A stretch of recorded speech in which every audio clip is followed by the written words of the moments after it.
Emily Kassie is an Emmy and Peabody nominated filmmaker and investigative journalist. Her work for the New York Times, PBS, and Netflix ranges from the Taliban's crackdown on women to America's immigrant detention system.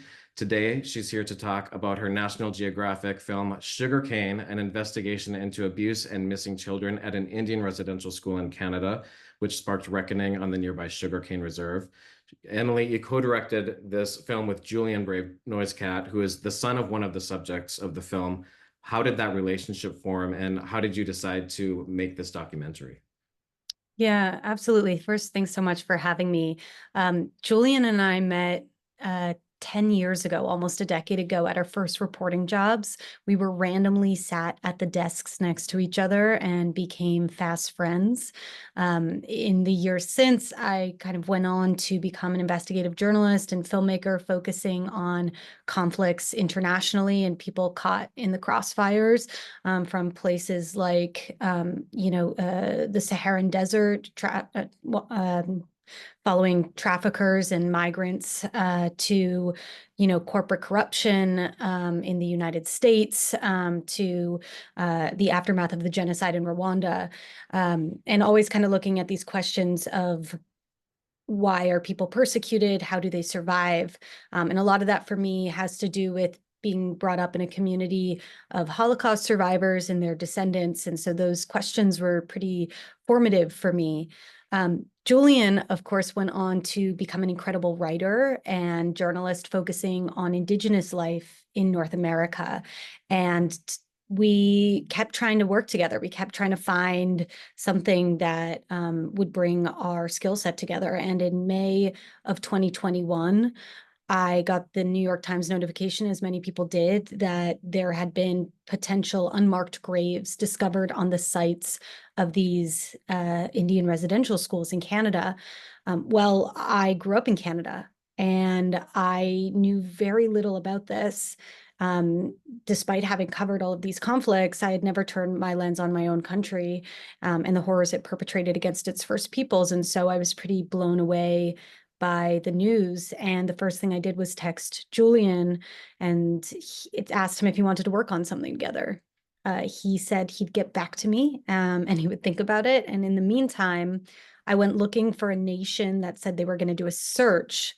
It seemed natural to me to follow a search from its inception. These searches were just starting across Canada. And so I found an article in the Williams Lake Tribune about Chief Willie Sellers in the Williams Lake First Nation. And I reached out to the chief that same day and he called me back and he said, the creators always had great timing. Just yesterday, our council said we need someone to document this search. So I got my gear together. I talked to council on Zoom. And then I had my gear together and was ready to go. And that's when Julian called me back. And he asked me, if I still wanted to work with him. I said, of course. And he said, all right, I'm really interested. And I said, that's great. I'm following a search at this school called St. Joseph's Mission near Williams Lake, British Columbia. And he went silent. And he said, that's crazy. That's the school my family attended and where my father was born, and that's all I've ever known. So out of 139 schools in Canada, I happened to choose the one school that Julian's family attended and where his father's life began. Wow. And his father, Ed Archie NoiseCat, who happens to also be a brilliant artist, there's this moment where Julian confronts his dad about abandoning him and really their troubled relationship. And then he sort of learns the backstory, which is incredible, that of all the things that his dad went through at this school. Had Julian plans to be part of this documentary, or did that just sort of unfold before your eyes? No, we never planned for Julian to be in this story. I was really looking to him to be a creative partner, his deep knowledge of this world, his incredible talents in narrative, nonfiction storytelling. And in fact, even though he had this tremendous connection to the school, I was very wary of the idea of him being a participant because I knew how hard that would be to take that on. And he was also kind of terrified of what it could do to his family, of the implications that it could have on his life. And so we forged ahead for nearly a year, not touching his story. There was one thing, though, that happened in the first 2 weeks, which was that another participant in the film, Charlene Bellew, who's actually Julian's aunt and happens to be the investigator leading the search at St. Joseph's Mission, asked us to meet her in the barns. And when we did that, she started performing a ceremony on Julian that essentially called on him to help tell the story. And so she sort of planted the seeds, and eventually the bravery of our other participants, the circumstances that seemed to keep telling him that his story and all of this mattered. He eventually decided that he was ready to take that leap, and we were there for him and ready to follow that with him and his dad. One other thing is that he moved in with his dad during the making of the film, and so their relationship progressed to a point where both of them felt ready to take this journey together. And can you just give people who aren't familiar, a little bit of a backstory of like, what are these schools that were opened? Why were these kids there and being principled and run by the Catholic Church?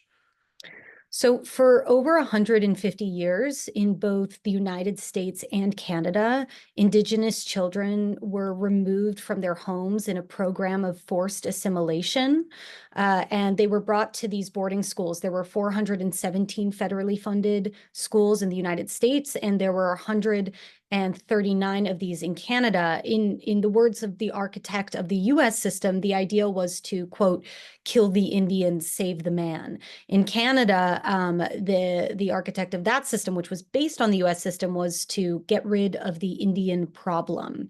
So that was the basis of the system. And what they would do is they would take kids from their homes, and they'd bring them to these schools. They'd cut off their hair. They wouldn't be allowed to speak their language. And they'd force on them not only a program of often Christian values and learnings, particularly the Catholic Church ran the majority of the schools in Canada, but also systematically abuse them, force them into labor, and sexually abuse them. And as our film breaks news for the first time, there was a system at this particular school, and of course we don't know fully what happened at the others, of babies who were born at the school being put into the school's incinerator.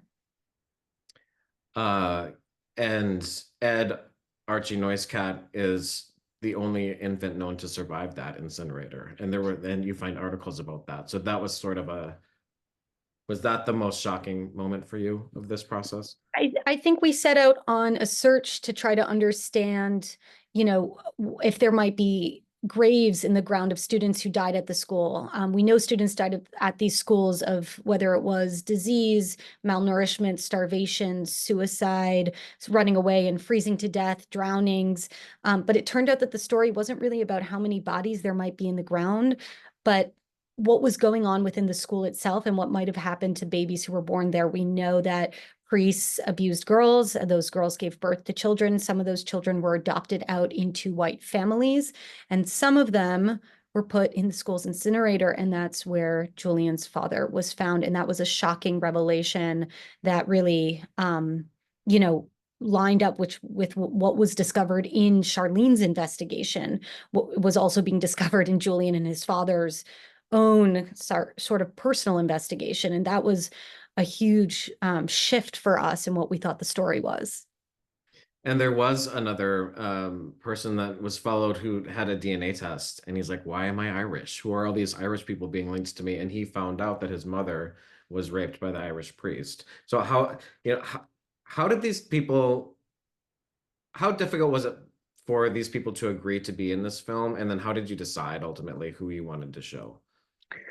Well, to be honest, my first day in Williams Lake, Julian joined me a few days later. I walked into a room to meet with the chief, Willie, and in the room was Willie and Rick and Charlene and a few others. And Willie, Rick, and Charlene, if you have seen the film, are the three protagonists besides Julian. And it was just so obvious. They represented such key parts of what this community was going through and how they were surviving. So Charlene, as this intrepid investigator, she's been doing this work for over 30 years, trying to get accountability. Willie, the chief, trying to keep his community alive as the death toll from St. Joseph's Mission continues to climb. These are communities with the highest rates of suicide and overdose. The repercussions of these schools, cycles of abuse continue to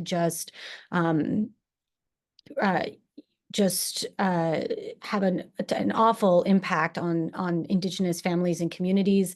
And then Rick, who was struggling with his Catholicism, his faith, and also had this secret that was in his very own DNA, which is that his father was the principal of the school, a priest.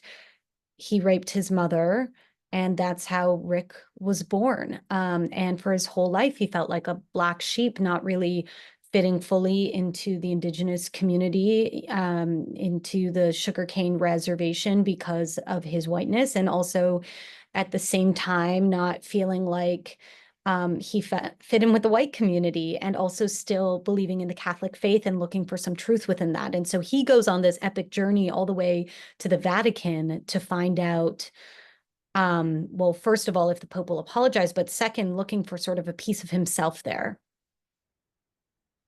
And Emily, it's really a fantastic, eye-opening piece of work. And I encourage everyone to go see Sugarcane. And thank you so much for being part of Gold Derby's film documentary panel. Thanks for having me.